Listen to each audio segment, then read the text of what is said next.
I committed infidelity against my husband, and now I'm overwhelmed with remorse, rendering me unable to function.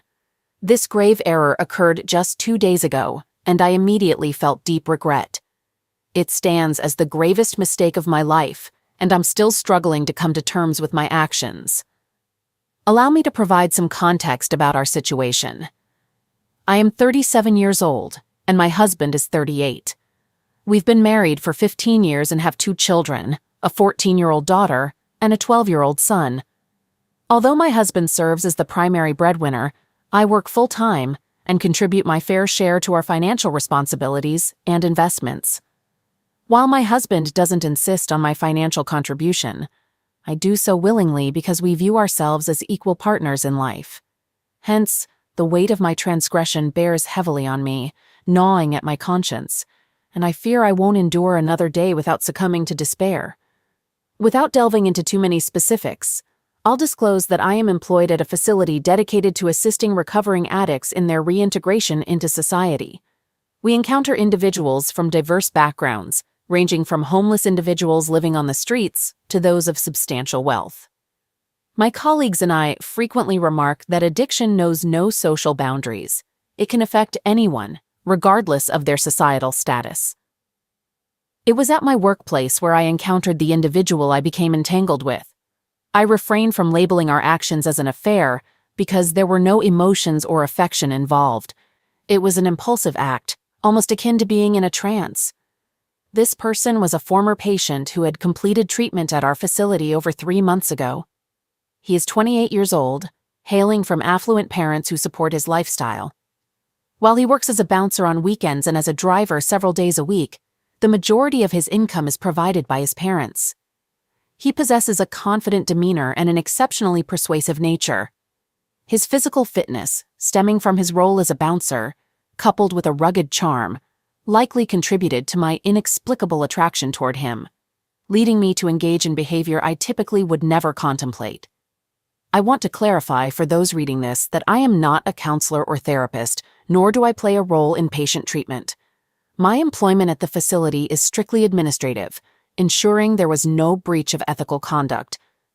As previously mentioned, this individual has a bold personality, initiating flirtation with me from the moment he entered our office premises.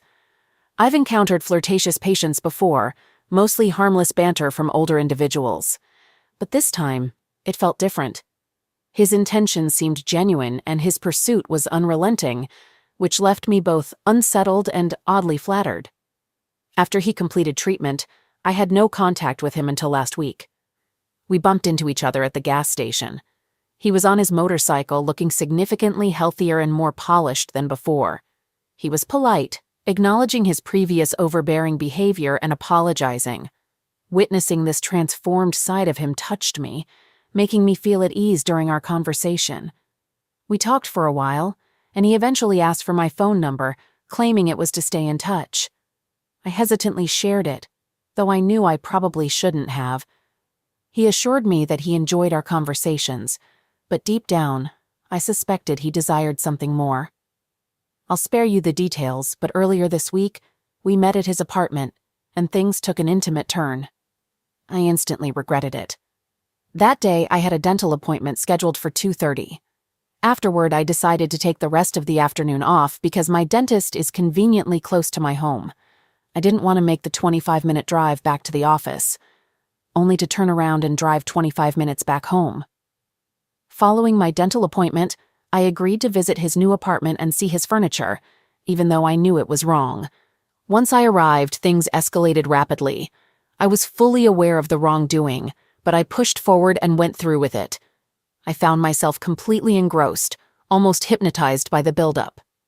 However, the moment of action brought a sobering realization, and I was filled with regret as soon as it was over. Swiftly, I left and made it clear that I never intended for this to happen and that I couldn't continue seeing him. He questioned our friendship, to which I responded that we never had a friendship. We had nothing. On my way back home, I stopped by the city park to use the restroom and clean up. The park facilities provided flush toilets and running water, and I spent over 30 minutes there, attempting to wash away the overwhelming guilt and shame. While doing so, I began to contemplate the gravity of my actions and the potential consequences. I realized that I could have become pregnant, or even worse, contracted an incurable STD, which sent me into a state of panic. Leaving the park, I headed straight to the pharmacy, where I purchased the over-the-counter Plan B kit. The young pharmacist on duty was incredibly helpful, discreetly guiding me through the process. I'm grateful for her assistance, although I can't express my gratitude publicly. Sitting in the parking lot, I took the pill and then called the guy to discuss his health status and relationship history. He began by apologizing before confirming that he presently had no STDs. I inquired about the last time he had been tested, and he mentioned it had been over 5 years ago. I pressed further, asking if he had other sexual partners since then, aside from me. He admitted to having had multiple partners, though he couldn't provide an exact count, but estimated it to be more than 5. His revelation shocked me, and I couldn't help but burst into tears. He went on to explain that he believed he had used protection with his previous partners, but wasn't entirely certain due to his past pills use. When I asked why he hadn't used protection with me, he simply stated that it was because I hadn't requested it. Hearing this, I abruptly ended the call and blocked his number, then sat in my car, overcome with tears. Upon arriving home, I swiftly changed my clothes, tossing them into the washer, and proceeded to prepare dinner for my family. They were expected back around 7, as my daughter had a game, and my husband and son planned to attend. As we sat down to dinner, I struggled to maintain my composure. Each time our eyes met, an overwhelming sense of guilt washed over me, threatening to bring tears. Last night followed a similar pattern, though my emotions were even more heightened. My son noticed my distress and inquired if I was crying. I replied with a denial, attributing my watery eyes to the pollen in the air. I barely managed to navigate the past 2 nights, and I fear I won't make it through another without breaking down. Initially, I contemplated burying this whole ordeal and resuming life as if nothing happened. However, I've come to understand that I cannot maintain my sanity by taking that route. On the other hand, if I were to confess to my husband, our seemingly perfect relationship would forever change, and my children would likely lose all respect for me. I'm seeking advice from those who may have faced a similar situation, as I'm uncertain about the best course of action and the potential consequences. Update 1. On Friday evening, with our kids at the movies with their friends, I mustered the courage to confess to my husband. The emotions overwhelmed me, and tears flowed uncontrollably. Surprisingly, my husband's response differed from what I had anticipated. While I knew my actions had left him heartbroken and devastated, he remained stoic, displaying very little emotion. Immediately after my confession, he rose from his seat and walked to the window, gazing outside for a prolonged moment. I kept apologizing and urging him to express his feelings, but he remained silent. When he eventually turned to face me, his first question was whether protection had been used. It was with great sorrow that I had to admit we had not taken precautions. He responded with a disapproving shake of his head. I tried to reassure him, explaining that I had undergone testing but had not received the results yet. In a composed manner, he informed me that I would need to relocate to the spare room and maintain a safe distance for everyone's well-being. I consented and continued to express my remorse, yet he did not engage with my words. Instead, he suggested that we inform our children that I had tested positive for the virus and needed to quarantine for a few days. After sharing this, he turned and headed down the hallway toward our master bedroom. I trailed behind, urging him to open up and share his feelings with me.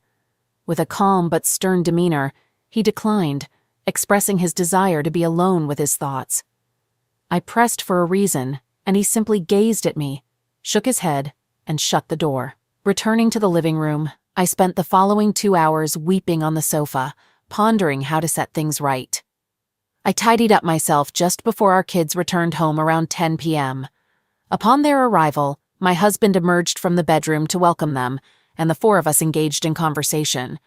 They excitedly recounted the movie they had seen and where they had gone for a meal. My husband appeared to be in good spirits and asked our kids numerous questions about the movie.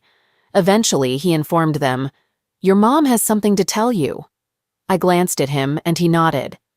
I proceeded to disclose that I had tested positive for the virus, but was asymptomatic. I explained that for everyone's safety, I would be sleeping in the guest room for a few days and maintaining a physical distance from everyone. The kids appeared to be fine with this and inquired about the required distance. My husband informed them it should be 6 feet. We proceeded to spend the remainder of the evening watching TV until past midnight, when we retired to our respective bedrooms. It felt like an ordinary night, and I was starting to feel more optimistic. However, my mood took a swift turn the next morning. Around 5 a.m., I heard my husband in the kitchen, prompting me to get up and join him. He sat at the table, sipping his coffee, absent-mindedly tapping his finger and staring ahead. Upon entering the room, he didn't acknowledge my presence. I greeted him with a "good morning" and gently touched his neck, but received no response. I went ahead to pour myself a cup of coffee and joined him at the table, inquiring about his thoughts. His response was a distant look, and then averted gaze when I asked if he was willing to talk. He conveyed that there was nothing to discuss, emphasizing his need to think. He further explained that when we were with our children, we should both maintain a facade of normalcy, but when alone, he preferred I refrain from speaking until he was ready to engage in conversation. I assured him of my understanding and readiness to listen whenever he felt prepared to talk. Though I consented to respect his need for space, his uncommunicative and emotionless response is causing me significant concern. Moreover, I'm left wondering about the nature of his thoughts that we cannot discuss openly.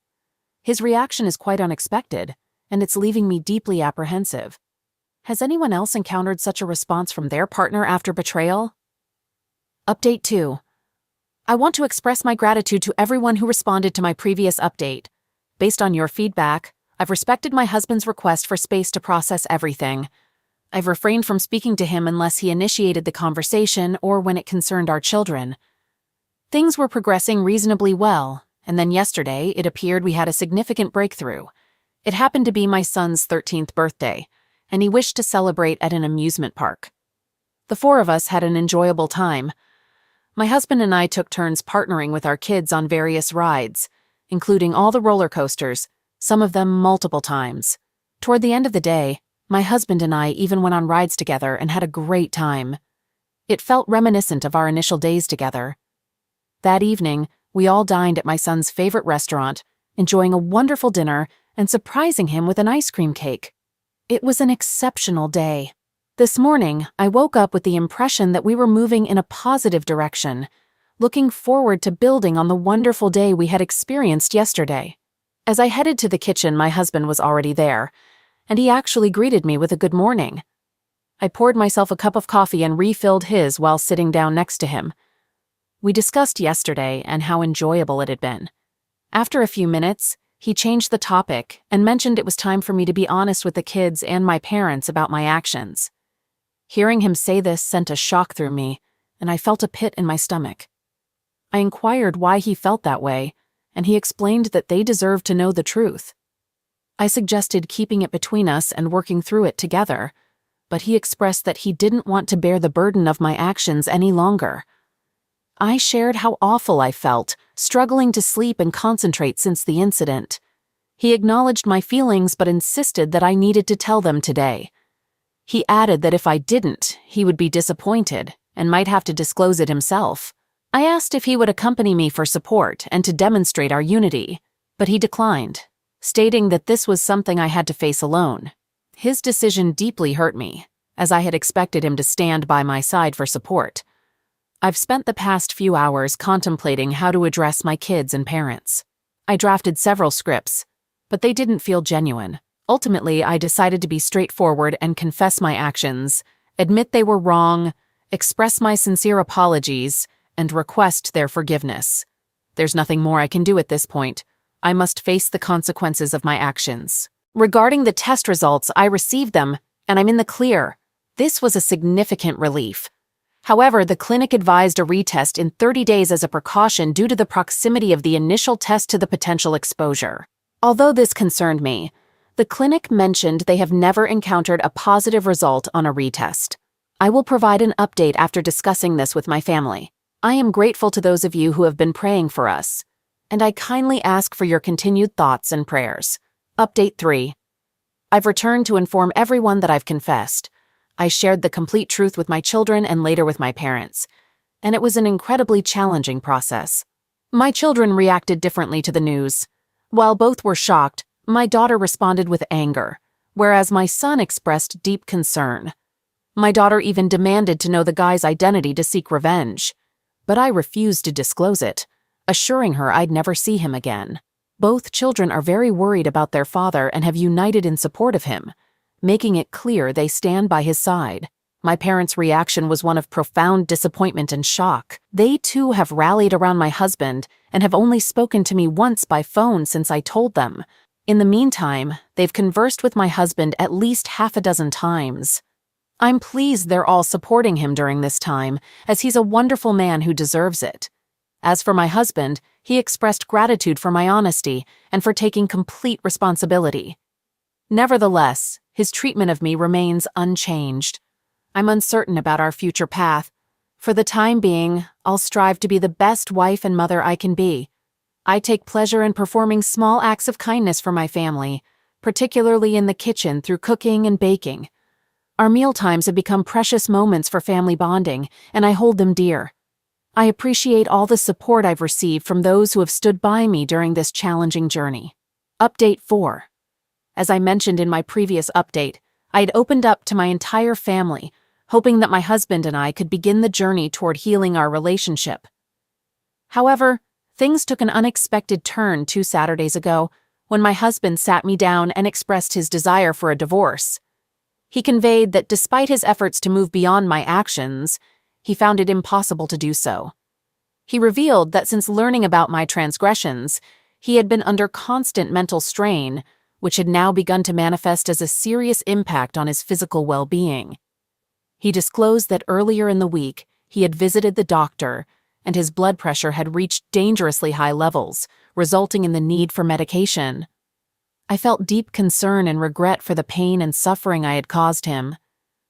Furthermore, I was disheartened by the fact that he hadn't confided in me about his health struggles until that moment. It became evident to me at that juncture that his trust in me had been shattered, and our marriage had come to an end. Tears streamed down my face as I assured him that I would comply with whatever he decided, as I couldn't bear to inflict any more pain upon him than I already had. He expressed his desire for an amicable divorce, emphasizing the importance of fairness and prioritizing our children. I assured him of my commitment to that, yet at the same time, I made it clear that I would persist in my efforts to salvage our marriage.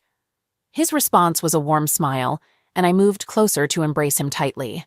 Over the past few weeks, we've been diligently sorting out the logistical aspects and sharing the news with our families. We broke the news to our kids, and while their initial reaction included tears and directed frustration at me for disrupting our family, my husband and I engaged in heartfelt conversations that eventually eased their concerns. By the end of our discussions, we all shared comforting embraces, navigating through the emotional journey together. However, our parents have had a different response. Both sets of parents are deeply upset and fervently advocate for us to remain together. Our mothers in particular have been urging my husband to reconsider and explore therapy as a potential solution. Regrettably, he firmly declined, asserting that he bears no culpability and does not require therapy. The situation escalated to the point where I needed to step in and request that they respect our space and allow us to address this matter independently. This is our current situation, and it may not be the desired outcome, but perhaps it aligns with what I deserve. What's intriguing is that since we mutually agreed to divorce, we've engaged in more profound and thoughtful conversations than we have in quite some time. Furthermore, my husband has become more open, relaxed, and has taken the initiative in most of our recent discussions. It may sound unconventional, but I believe that divorcing might paradoxically be the catalyst that ultimately brings us closer together. Strangely enough, the notion of divorce has seemingly liberated my husband. Perhaps he feels he's regaining something I took from him through my actions. Lately, he appears to be consistently in good spirits, and his blood pressure has returned to a healthy range, to the extent that his doctor suggested a gradual reduction in his medication. Hearing this news brought me immense relief. Label me as eccentric, but that's the observation I've made. While I would prefer to stay married, if going through with the divorce enhances my chances of reconciling with him, I'm willing to accept it. I'm cautious not to set my hopes too high just yet, but I'm fervently praying each day that somehow this situation works out positively for us. The final update. Our divorce was officially concluded last week. In our state, the process moves swiftly if both parties have reached an agreement before the hearing. Our hearing took place in just under 5 months, and all matters were resolved on that day. I had wished for the process to extend further, allowing me more time to try to change my husband's mind, but circumstances led otherwise. Currently, we are all still residing in our family home and intend to do so for a few more months, until the end of the school year. Beyond that point, we plan to list the house for sale, and it is likely to sell quickly. This upcoming period will be challenging for me, and I hope it doesn't come to that. Ideally, I'd like us to continue living together until my son completes high school, but we shall see. Throughout the divorce proceedings, all our assets were equitably divided. I received a modest child support payment and 2 years of alimony, which will take effect once we sell the house and part ways. I'm optimistic that this might serve as an additional incentive for my husband to prolong our family's coexistence, though the ultimate decision rests with him. As mentioned in my previous update, our current relationship is harmonious, and we're getting along exceptionally well. It's as if we're still in a marital bond, except for the missing intimacy which I deeply long for. We maintain a strong friendship and are excellent parents to our children. The 4 of us regularly share meals and engage in various family activities, but my husband and I no longer have private moments together. I continue to question why he was in such a rush to finalize our divorce while showing no urgency in breaking up our family. If anyone out there can shed light on this, I'd be eager to hear your perspective. For now, I'm taking life one day at a time, striving to be the best ex-wife and co-parent I can possibly be. With any luck, my former husband, Cy, may come to value this effort and consider giving our relationship another chance down the road. All right, that was a fun story. Now let's move on to another exciting one. Stay tuned and let's dive in. I've recently discovered that my wife is having an affair, and I'm feeling quite perplexed about how to proceed. Our journey together spans almost a decade, with 5 years of marriage, and we are blessed with 2 lovely daughters aged 5 and 7. I have a substantial income, a 6-bedroom house with a backyard and swing set, and I provide for my wife's mother and 15-year-old sister who have been living with us for over 2 years. Over the past few years, our relationship has encountered numerous challenges, and it was slowly deteriorating. Recognizing this, I convinced my wife to attend marriage counseling with me, and we've been attending sessions nearly every week since April. We both weren't content, and counseling shed light on our harmful behaviors. I committed myself to becoming a better husband and father, believing my wife was doing the same. However, in October, during a business trip, a friend tipped me off that my wife was spending a significant amount of time with a specific guy. I had briefly met this individual in the past, with the impression that he was a friend of my wife's friends. Without revealing my suspicions, I promptly returned home that night when my wife picked me up from the airport. She appeared distant and unenthusiastic about my return. Upon arriving home, she went straight to bed. I stayed awake for a while, and once she was asleep, I discreetly examined her phone. It's worth noting that when a spouse starts keeping their phone with them at all times, even during sleep or showers, it often indicates secrecy. I discovered the guy's name and accessed the text messages, which she had deleted. A brief check of the cell phone records revealed she was exchanging over 20 text messages with him daily. I woke her up and confronted her about this, but she denied any wrongdoing, claiming they were just friends, and she deleted the messages to avoid any misunderstanding on my part. My suspicions grew day by day, leading me to closely monitor her cell phone records. It became overwhelming, and I eventually insisted that she cease all communication with him. I even had a civil discussion with the guy at his home, requesting that he respectfully stop talking to my wife, to which he agreed. However, my wife began to harbor resentment towards me, feeling I had interfered with what she considered a perfectly innocent friendship. Although she seemed to stop texting and talking to the guy, I noticed a sudden increase in her data usage due to Facebook messaging. She clung to her phone even more tightly and continuously denied any communication with him. My paranoia grew, but I decided to put it aside and concentrate on becoming a better husband and father. I began listening more attentively, assisting more with the kids, actively participating in their daily activities, and reducing my stress about financial matters and minor issues. I took on household responsibilities like doing my own and the kids' laundry to contribute. Additionally, I made efforts to engage in her interests and passions, particularly her love for horses.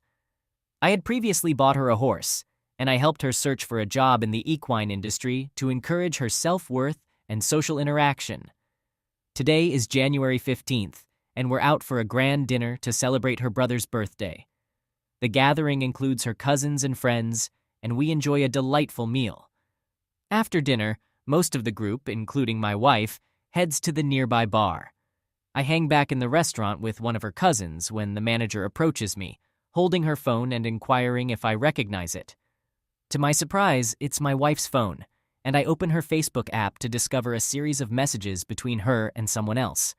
In these messages, she expresses deep affection for this person, conveying how much she loves and misses him. She mentions missing his scent on her jacket and refers to him as her one and only. As I read further, the messages become increasingly distressing, and I can't bear to continue. Her cousin reads them as well and shares my shock. Confronting her, I learn that she had developed feelings for this person but maintains that they never engaged in intimate activity, insisting they only kissed on 2 occasions. While I personally believe they didn't have closeness, I choose not to disclose this to her. She confesses that her involvement with him was a result of feeling neglected by me over the years. This revelation shatters my world, leaving me feeling betrayed, enraged, and foolish all at once. I don't desire a divorce, yet I also can't fathom remaining married to someone who no longer loves me.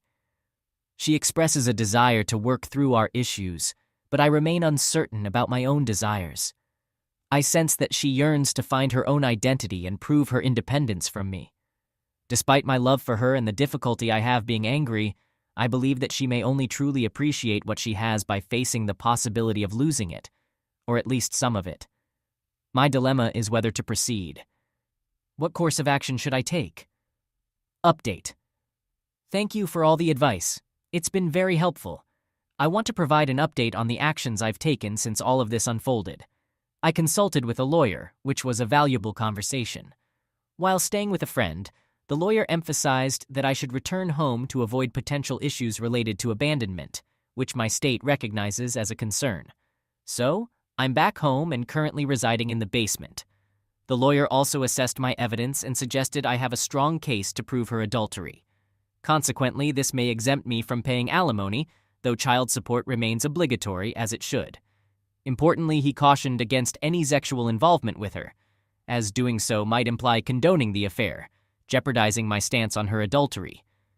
Interestingly, he mentioned that he advises his female clients in a similar situation to engage sexually with their husbands if they've been cheated on. I've taken steps to safeguard my assets. This includes opening a new checking account solely in my name and redirecting my direct deposit to this account. I've also canceled all our joint credit cards and implemented credit monitoring with fraud protection. Regarding her mother and sister, I consulted with a real estate agent last week, and I plan to list the house for sale next month. I've made it clear to them that they will need to find alternative housing arrangements after the house is sold. On another note, my wife has found a job working for her uncle's moving company, although it doesn't pay much. Hopefully, this experience will help her appreciate the value of a hard day's work. I believe her reaction stemmed from my decision to stop covering the costs of her horse's boarding and upkeep. Additionally, when I canceled her gas card, it was due to the expenses associated with her Lexus X470, which was quite costly to fill up, especially with the kids in mind. I'm doing my best to shield them from the fallout. I ensure there's no arguing or conflict in their presence, and I take good care of them.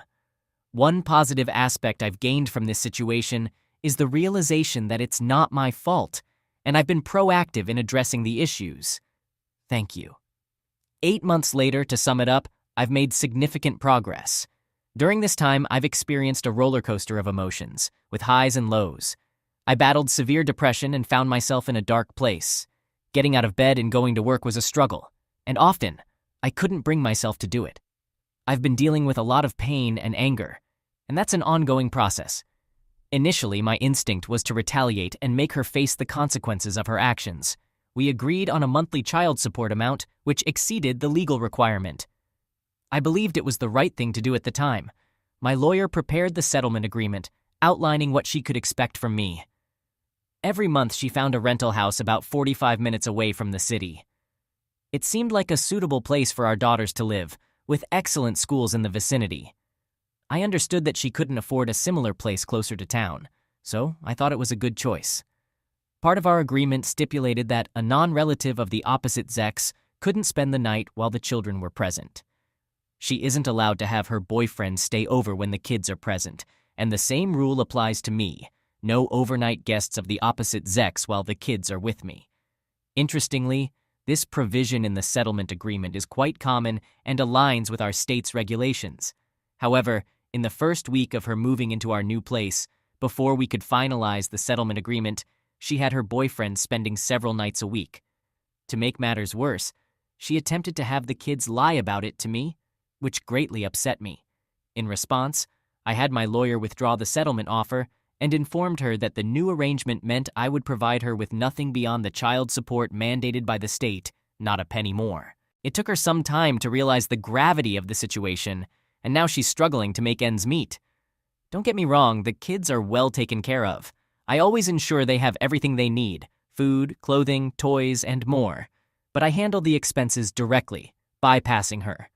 She still hasn't found a job, and while she claims to be searching, to be honest, I'm not concerned anymore. It's her problem to deal with now, not mine. I've made a positive change in my life by embracing CrossFit, completely transforming myself in the process. I'm now in the best shape of my life, feeling fantastic and filled with confidence. As for my personal life, I've met an amazing new woman, and I believe I'm drawn to her because she's the complete opposite of my ex. She's intelligent, highly accomplished, attractive, driven, and we share a great rapport. I want to clarify that I'm not rushing into another relationship.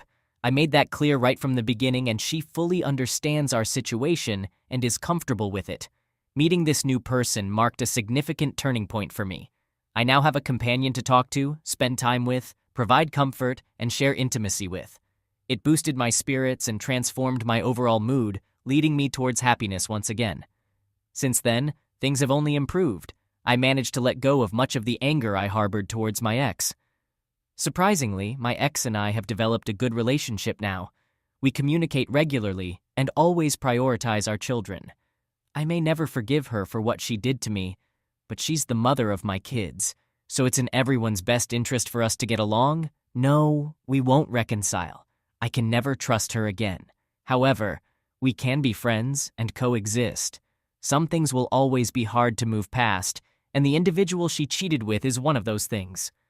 As I've told her, I'll never accept him or even acknowledge his existence. It would be best, especially for him, if I never crossed paths with him again.